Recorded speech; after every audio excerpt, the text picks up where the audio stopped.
In the center of Cusco, Peru, which served as the core of the vast Inca Empire during the 15th century and the early decades of the 16th century, stood Coricancha, known as the Temple of the Sun. That structure featured walls adorned with gold plates and housed an extraordinary ceremonial space, where life-sized replicas of local flora and fauna were meticulously crafted from gold and silver. In the worldview of that society, gold transcended commercial value and was considered the very manifestation of the sun's sweat. But first, don't forget to like and subscribe to our channel. Millennia earlier, in Egypt's Valley of the Kings, the young ruler Tutankhamun, whose reign lasted from approximately 1332 to 1323 BC, was buried within a set of 3 nested funerary coffins. The innermost coffin consisted of a single block of pure gold weighing a total of 243.4 pounds. For Egyptian civilization, gold represented the very essence of the god's blood, particularly that of the sun god Ra. Meanwhile, in Europe, Greek mythology preserved stories associated with King Midas and the quest for the Golden Fleece. As a result, societies separated by vast distances and different eras, with no means of communication between them, developed an identical conceptual perception. Although their beliefs were linked to mythological figures, their intuition that the metal's origin was extraterrestrial proved to be well-founded. Historical and scientific analysis reveals why different ancient civilizations arrived at the same conclusion without any external influence. A detailed analysis of an astronomical phenomenon recorded in 2017 Ars de Chumkathnan revealed the exact moment when gold is formed in the cosmos. This understanding helps explain why 99% of the gold on our planet remains inaccessible, trapped deep within Earth's interior, while also shedding light on the curious relationship between gold's distinctive luster and the effects described by Einstein's theory of relativity. To understand the origin of this element, the starting point is the internal workings of a star.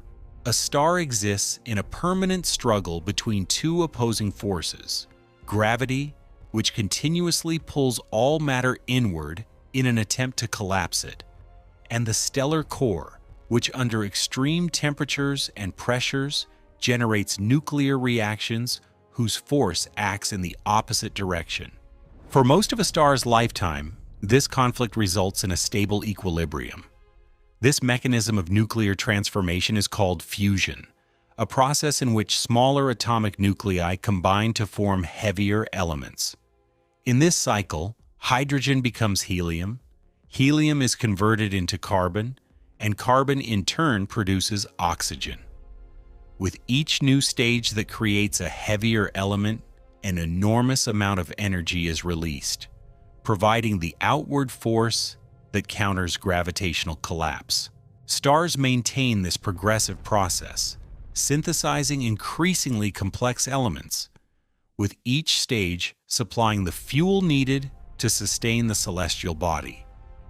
This energy-producing cycle, however, encounters an insurmountable barrier when it reaches iron, the 26th element on the periodic table. Gold exists because the universe is far more violent than we imagine. When a star's core becomes iron, nuclear fusion stops producing energy and instead begins consuming it. Without the pressure generated by fusion to support its outer layers, gravity takes over. The star collapses under its own weight and dies. This is a fundamental limit of stellar physics. Stars can manufacture elements only up to iron. Any element heavier than iron, including gold, requires conditions so extreme that ordinary stars simply cannot produce it, not even the sun. The sun's core reaches about 27 million degrees Fahrenheit. That sounds unimaginably hot, yet it is still nowhere near sufficient to create gold. The formation of heavy elements requires temperatures of billions of degrees and incredibly high matter densities. Gold is not born in ordinary stars. Gold is born in cosmic catastrophes. The mechanism responsible for this is known as the R process, or rapid neutron capture.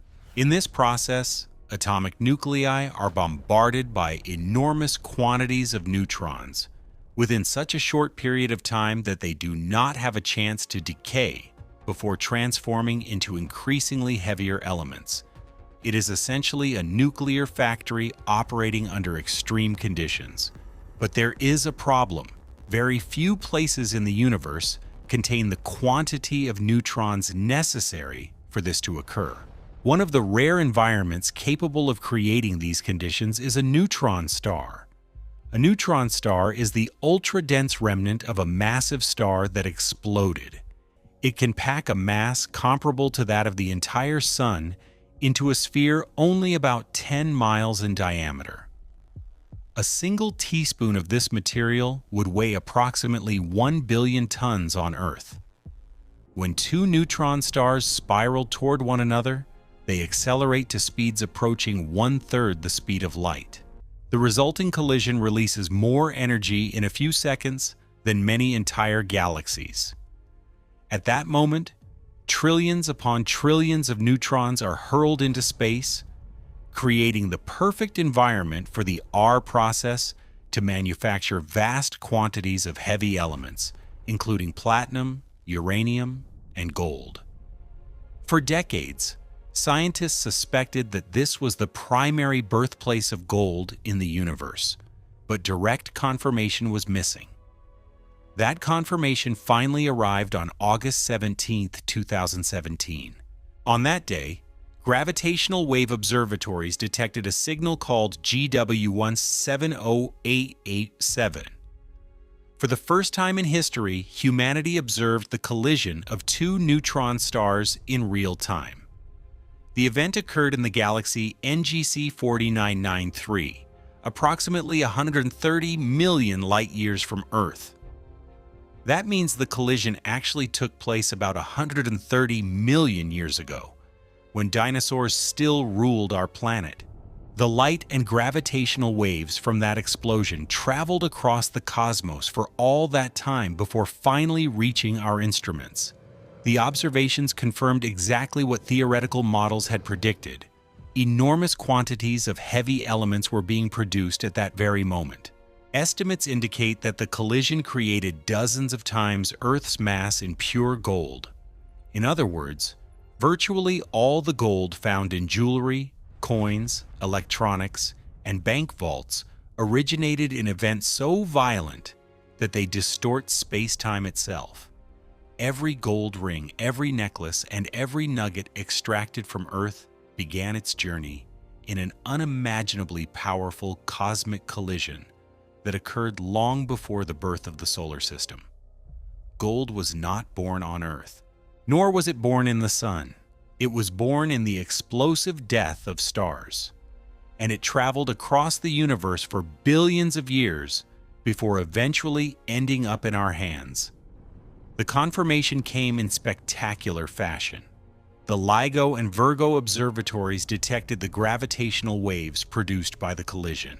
Just 1.7 seconds later, the Fermi Gamma Ray Space Telescope recorded a gamma-ray burst coming from the exact same region of space. Hours later, astronomers located the source, an extremely bright kilonova. For the first time in history, humanity was witnessing the creation of gold in real time. In the days that followed, the light from the explosion changed from an intense blue to a deep red.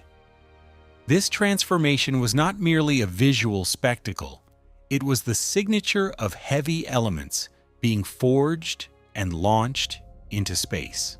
Gold, platinum, and many other elements were forming before the eyes of astronomers. Astronomer Ryan Foley summarized the moment simply: "We were watching heavy elements being created in real time." Updated models indicate that this single collision produced between 3 and 13 times the total amount of gold currently existing on Earth. all of it in just a matter of seconds. Today, scientists believe that neutron-star mergers are responsible for roughly half of all elements heavier than iron found throughout the universe. But the story became even more surprising. In 2025, researchers re-examined data from a gigantic explosion observed in 2004 in the magnetar SGR 180620. Magnetars are neutron stars with magnetic fields so extreme that they defy imagination. When scientists analyzed the archival records, they found evidence suggesting that this single explosion may have produced enough gold and other heavy elements to form an entire planet the size of Mars. This led to a new conclusion. In addition to neutron star collisions, magnetar explosions may also be important cosmic gold factories, contributing up to 10% of the heavy elements present in our galaxy. But how did this gold reach us? Shortly before the birth of the solar system, approximately 4.6 billion years ago, a collision between neutron stars likely scattered enormous quantities of heavy elements throughout the molecular cloud that would later form the Sun, Earth, and the other planets.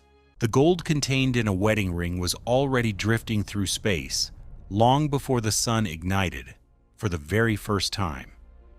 When Earth formed, however, almost all of that gold disappeared from the surface layers. Gold is a siderophile element, meaning it has a strong chemical affinity for iron. During the planet's early years, while Earth was still a partially molten sphere, gold sank alongside liquid iron toward the core. Today, more than 99% of Earth's gold remains trapped roughly 1,800 miles beneath the surface. There is enough gold in Earth's core to cover every continent with a layer approximately 20 inches thick. The problem is that it lies completely beyond human reach. The gold we mine today came from another source. After Earth's core formed, during the period known as the Late Heavy Bombardment, countless asteroids and comets struck the planet, bringing fresh supplies of gold and other precious metals to the surface. Evidence of this history was discovered in extremely ancient rocks from the Iswa region of Greenland. These rocks preserve an isotopic composition different from what is observed on Earth today, functioning as a time capsule that records the arrival of this extraterrestrial material. In other words, virtually all the gold humanity has ever mined, traded, accumulated, or transformed into jewelry was not born on Earth. It was forged in violent cosmic collisions, traveled through space for billions of years, and fell from the sky long after our planet was formed. Every piece of gold ever held in human hands is literally a fragment of a stellar explosion that occurred long before the existence of Earth, the Sun, or humanity itself. Approximately 40% of all the gold ever extracted by humanity came from a single region, the Witwatersrand Basin in South Africa. Yet the most remarkable part is that this treasure almost vanished forever. Around 2.7 billion years ago, ancient rivers carried gold particles and concentrated them into thick layers of sediment. Over time, those layers should have been destroyed by erosion, erased by wind, rain, and the relentless passage of geological ages. Then, about 2 billion years ago, something extraordinary happened. A gigantic asteroid, approximately 155 to 185 miles in diameter, struck the region, creating the colossal Vredefort crater. The violence of the impact deformed Earth's crust, uplifted the gold-rich layers, and helped protect them from the erosion that would otherwise have destroyed the deposit over time. In other words, one cosmic catastrophe brought gold to Earth. Another cosmic catastrophe ensured that it survived until the arrival of humanity. But there is something even stranger about gold. Why is it golden? Most metals appear silver or gray, Gold, however, displays its distinctive yellow color. The explanation lies not in conventional chemistry, but in relativity. Gold atoms are extremely heavy. Their innermost electrons travel at speeds approaching half the speed of light. At those velocities, the effects predicted by Einstein's theory of relativity become significant. They alter the electron's energy levels, causing gold to absorb part of the blue spectrum while reflecting primarily yellow and reddish wavelengths. Without relativistic effects, gold would appear silver, much like silver itself or aluminum. The golden glow that ancient civilizations associated with the gods is, quite literally, a visible consequence of the laws described by Albert Einstein. This fascination with gold has endured for centuries. Even Isaac Newton devoted a surprisingly large portion of his life to attempting to transform ordinary metals into gold. He wrote more than 1 million words on alchemy and kept much of that work secret. In a sense, modern physics eventually fulfilled the dream of the alchemists. At CERN, scientists succeeded in transforming lead into gold during particle collisions conducted at speeds approaching that of light. By removing 3 protons from lead nuclei, they created gold atoms. The result, however, was hardly practical. Only about 29 picograms of gold were produced, at a cost trillions of times greater than its market value. To make matters even more extraordinary, the atoms existed for only fractions of a second. The irony is remarkable. For more than 1,000 years, alchemists searched for a magical substance capable of adding something to lead and turning it into gold. Nature does precisely the opposite. To convert lead into gold, nothing needs to be added. 3 protons must be removed. But no aspect of gold has influenced human history more profoundly than the value we have chosen to assign to it. In 1532, Francisco Pizarro captured the Inca emperor Atahualpa. In exchange for his freedom, Atahualpa offered to fill an entire room with gold and 2 additional rooms with silver. Sacred treasures were gathered from across the empire. Golden discs representing the sun, life-sized statues, and religious artifacts of incalculable value were handed over to the conquerors. The Spanish melted everything down. What represented the sacred sweat of the sun to the Incas was reduced to nothing more than bars of metal. Perhaps this is the greatest contradiction in the history of gold. The metal itself has no inherent meaning. We are the ones who create it. For some civilizations, it symbolized spirituality, a connection to the cosmos, and reverence for the sun. For others, it represented wealth, power, and conquest. Gold was born in the collision of stars, traveled through billions of years of cosmic history, survived asteroid impacts, and ultimately found its way into our hands. The difference between admiration and greed was never in the gold itself. It has always been in how we choose to see it.